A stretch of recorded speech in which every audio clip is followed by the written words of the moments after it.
In the heart of Los Angeles, billionaire Ethan Blake was driving his sleek black SUV through the bustling streets, accompanied by his 12-year-old son, Max. The sun was setting, casting a golden hue over the city, but Max was lost in thought, his mind drifting between school and his favorite video games. Suddenly, Max's gaze caught two girls sitting on the sidewalk near a rundown cafe. "Dad, look!" he exclaimed, pointing. "They look just like my sisters who disappeared years ago." Ethan turned his head sharply, his heart racing. The girls, dressed in ragged clothes, had an uncanny resemblance to his late wife and daughters. They wore silver necklaces that looked strikingly similar to the ones his family had cherished. Memories flooded back, memories he had buried since the tragic accident that had shattered his life. "Let's stop," Ethan said, his voice trembling.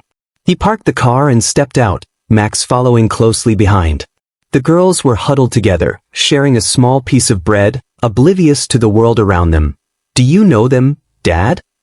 Max asked, his voice filled with curiosity. "I don't know," Ethan replied, his heart pounding. He felt an overwhelming urge to speak to them, to ask where they had gotten those necklaces. But just as he was about to approach, a small coin rolled from one of the girls' hands and clinked against the pavement. The girls scrambled to retrieve it, their expressions shifting from worry to joy as they held the coin tightly. Max watched, a mix of emotions swirling within him. "They seem happy about that coin," he said, puzzled. Ethan felt a knot in his stomach. He wanted to help them, but doubts crept in. What if this was just a coincidence? What if he was imagining things because of his past pain? He hesitated, torn between his instincts and his fears. "Dad, can we go back?" Max urged, his eyes pleading. Before Ethan could respond, his business associate, Victor, chimed in. "You can't trust appearances, Ethan. Maybe they're just pretending to be poor." Ethan frowned, feeling a surge of anger. "They're just kids," he snapped. "We don't know their story." Victor shrugged, unconvinced. "If you really want to know, let's test them. Drop something valuable near them and see what they do." Ethan hesitated, but curiosity gnawed at him. He parked a few blocks away and retrieved a small case filled with cash, no identification. "This feels wrong," he muttered, but Victor encouraged him, insisting it was the only way to find out the truth. They returned to the sidewalk where the girls had been sitting. Ethan dropped the case and walked away, his heart pounding. He watched from a distance as the girls noticed the case, their eyes widening in surprise. One of them reached for it, glancing around nervously. They opened it, and Ethan felt a mix of hope and dread. Would they take the money? After a moment of hesitation, they pocketed the cash and left the case behind. Ethan's heart sank. "They took it," Victor said smugly. "I told you." "No," Max whispered, his face pale. They looked scared, not greedy. Ethan replayed the scene in his mind, trying to reconcile what he had seen. The girls didn't seem malicious. They seemed desperate. He felt a surge of compassion.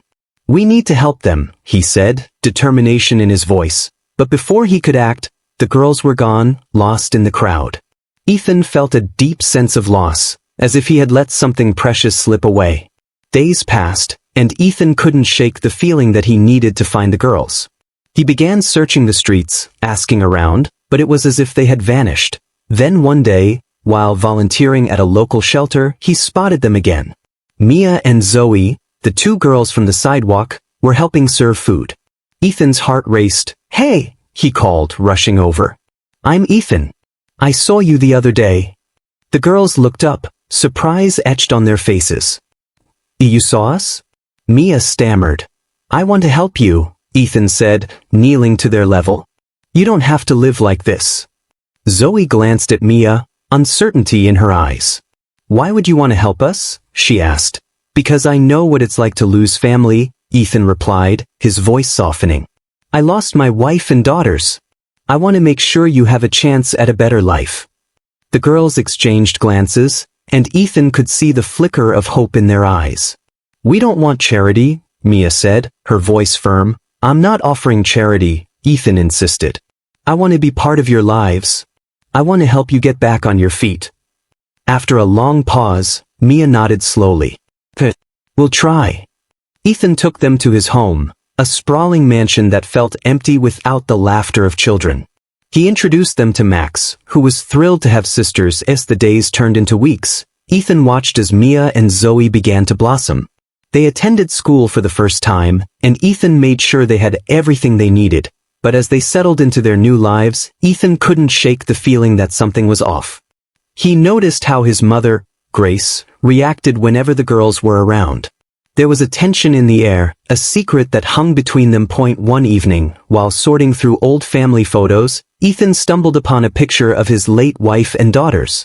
He felt a pang of nostalgia, but then he noticed something else.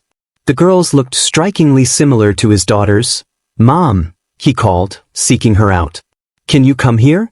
Grace entered the room, her expression unreadable. "What is it then?" "Look at this," he said, holding up the photo. "Do you see the resemblance?" Grace's face paled and she turned away. "It's just a coincidence." "Is it?" Ethan pressed. "I need to know the truth." Grace hesitated, her hands trembling. "You don't want to know," she whispered. But Ethan was relentless. "I deserve to know what happened to my family." Finally, Grace broke down, revealing the truth. "They survived the accident, Ethan. I lied to the hospital. I thought it would protect you." Ethan felt the world tilt beneath him. "You lied? Why would you do that?" "I thought it was for the best," she sobbed. "I couldn't bear to see you hurt again." Ethan's heart shattered. "You took my daughters from me. They were alive, and you let me believe they were gone." Grace fell to her knees, tears streaming down her face. "I'm so sorry. I thought I was protecting you." As the truth sank in, Ethan realized that Mia and Zoe were not just two girls he had found on the street. They were his daughters, the very same girls he had mourned for years. That he rushed to find them, his heart racing. "Mia! Zoe!" he called, searching the house. When he found them, he knelt down, his voice trembling. "You're my daughters. You're alive. I thought I lost you forever." Mia and Zoe stared at him, confusion and disbelief in their eyes. "What do you mean?" Zoe asked.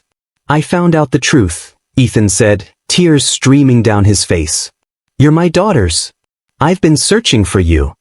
The girls exchanged glances, their expressions shifting from confusion to realization. "Were they your daughters?" Mia whispered. "Yes," Ethan said, pulling them into a tight embrace. "You're home now. We're a family again." As they held each other, the weight of the past began to lift.